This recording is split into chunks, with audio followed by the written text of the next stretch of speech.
నమస్కారం. నేను డాక్టర్ శిరీష రెడ్డి. మన నరేంద్ర మోడీ గారి నాయకత్వంలో జీవ ఆర్థిక వ్యవస్థ, భారతదేశపు జీవ ఆర్థిక వ్యవస్థ అనేది ఎంతో మెరుగుపడుతుంది. మన కేంద్ర మంత్రి జితేంద్ర సింగ్ గారు ప్రకటించడం జరిగింది. మన భారతదేశ అభివృద్ధి ఏ విధంగా వెళ్తుంది అంటే 2014 సంవత్సరంలో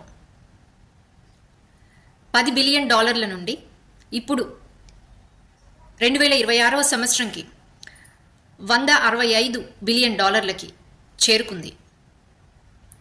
బయో ఎకానమీ విధానం కానీ, పరిశోధనలు కానీ, నిధులు కానీ, అభివృద్ధి కానీ చెందుతున్న బయోటెక్ సాఫ్ట్వేర్ చొరవతో ఈ రంగంలో 2047 నాటికి వికసిత్ భారత్ లక్ష్యంగా మనము $1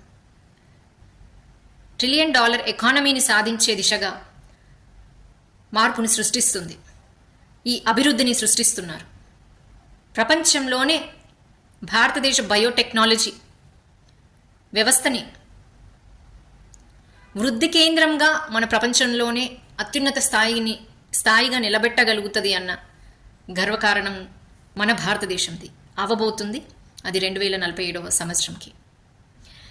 జై భారత్, జై శ్రీరామ్. నమస్కారం.